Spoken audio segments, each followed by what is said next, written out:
Ooh, welcome back. I'm breaking my own rules and skipping family dessert right now because I have a dessert of my own and could not be more excited for what's in this box. The Demco Shark Cub is now out, and they were kind enough to send in a couple here for us to check out on the channel. Now I'm going to caveat this by saying there are quite a few models and I'm not going to be able to show you all of them here, but we're going to get to check out a few of them. This first one is very exciting. Glad we're doing this one first. You get dessert first. This is the 20 CV blade and the aluminum handle, which they have not done before. So I believe this will be retailing around $200, and I am very impressed with this. This is a really nice finish. There's just like a little something in there. That's not a scratch or anything. But it's kind of a matte finish, which I wasn't expecting. I thought it was going to be kind of slick. Oh, man. Oh, the size is so good. You can still choke up if you want to, but this, oh, that's so awesome. It's only like 2.5 ounces. Oh, man. Actions, it's a much lighter blade, so you don't get quite as much momentum on the blade, because the blade stock thickness versus the 20.5 is quite a bit thinner and the blade's not as long. So you're on a 2.5, and gosh, it almost looks as long though on this clip point, doesn't it? But 2.5 versus a 3-inch cutting edge. But man, it's like much thinner on the blade stock there. I'd say 10 to 20% thinner.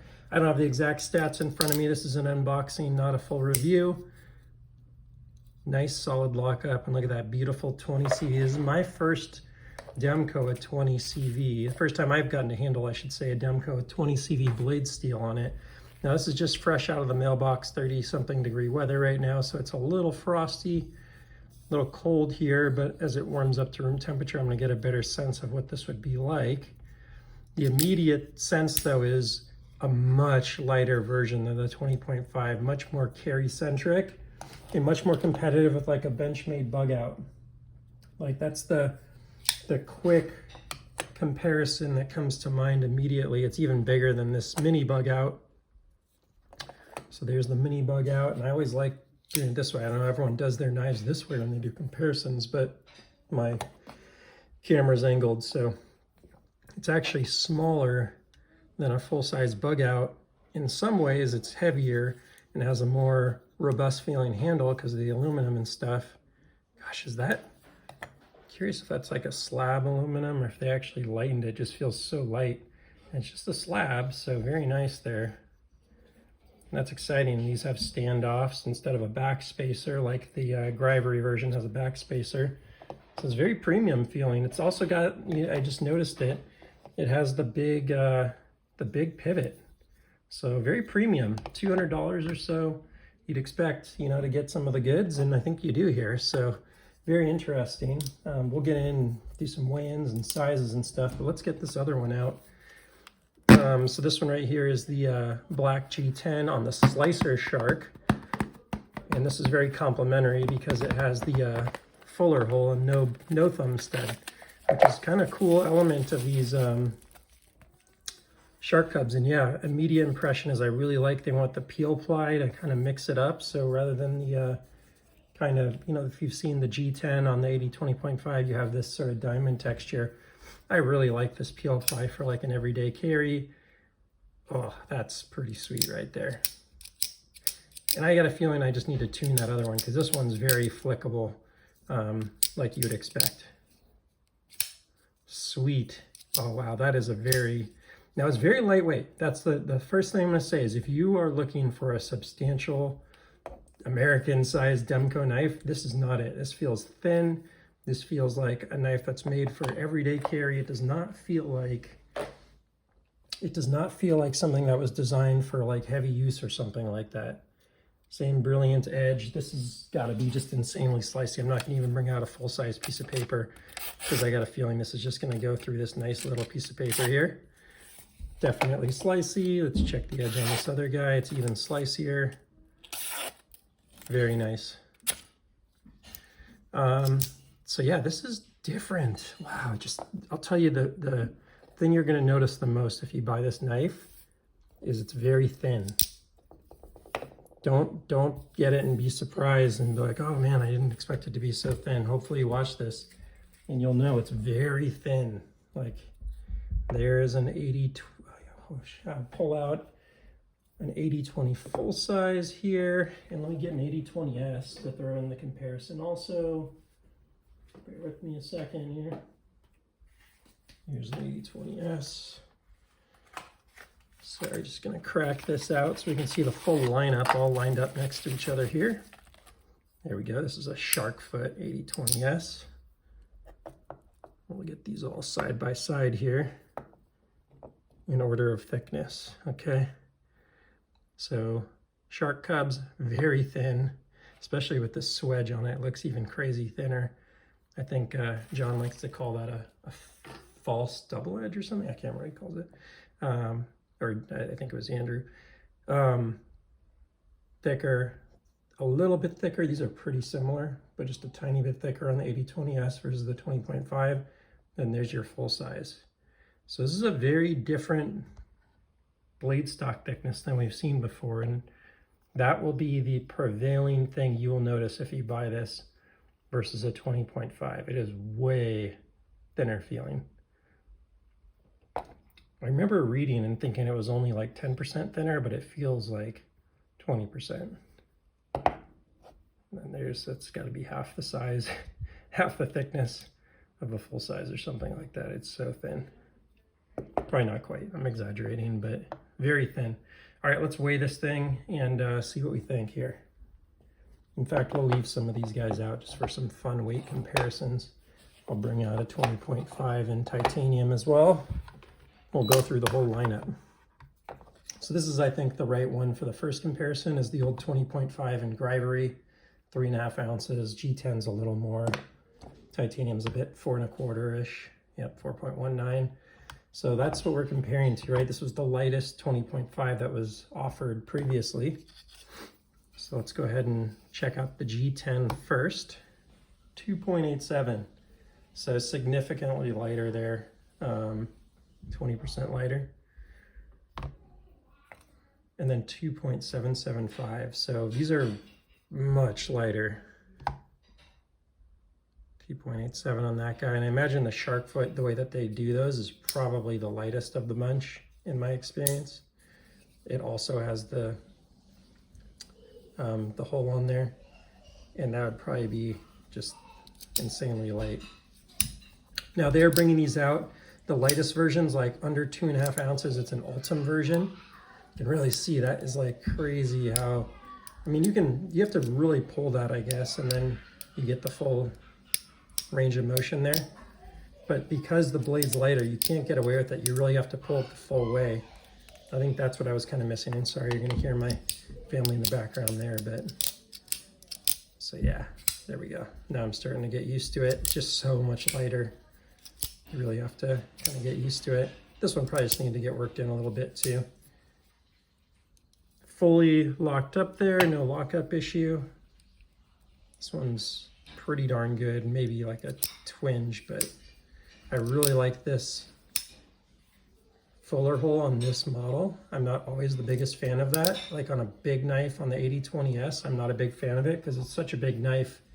I kind of like having the thumb stud to go with the fuller on this guy. Otherwise you might miss it like that. But on the Shark Cub, I really like that actually. So I think this is very choice for this. It's very good, makes it, you know, slicier and so on.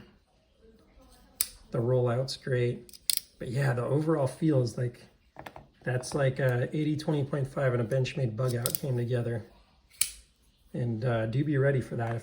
If you're not going for like a thin, disappears in your pocket kind of knife, this isn't the one for you. With that said, look at that. This is one of the things that I've said about the Demcos for a while, is like, even on this 20.5, you have, you know, a half an inch, quarter inch, half an inch of handle sticking out if you have a decent sized hand even. Now if you have a monster hand, double XL, maybe not. But you know, these handles on these knives are very big. but they're not much bigger on the 8020S. Really, it's thicker, but it's not like longer. What I really like is that they kind of took this, that's really nice and all, but like for an everyday carry knife, they took that off, and it's really nice. Now the next big thing you may notice is none of the other models have a pocket clip that's deep carry. This is really meant for carry, and it's got a deep carry pocket clip. Now the screws are not flush with the scales, so that's, you know, a little bit. Let me try it out in the pocket really quickly here. That's a little bit of a drawback there, but seems to work fine.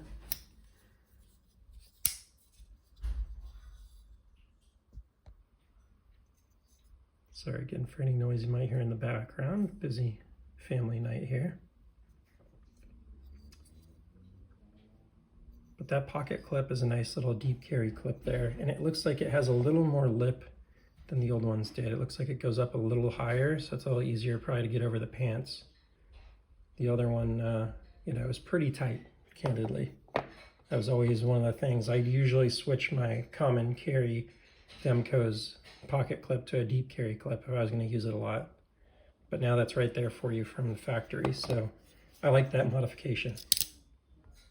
I'm impressed. I think this is exactly where they should have gone with the lineup.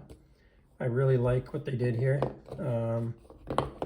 Yeah, and these are gonna, assuming that they let me keep these and put them to use, I'm gonna put the 20CV to the test, and I'm going to carry the heck out of these because this is exactly what I was looking for from Demco personally. Again, this is not gonna be for everyone. If you're expecting a big, you know, concave handle, this is not it. This is flat, pocket centric, and really the minimalist Demco here. Again, competing with something more like a Benchmade bug out, very similar in handle size here. And in weight, it's certainly an ounce more still, but you know, under that magical 3 ounces that I think a lot of us kind of gravitate towards. There's some design opportunities here. You know, the black with the metal and stuff is probably not everyone's favorite look. You know, with the stonewash finish here.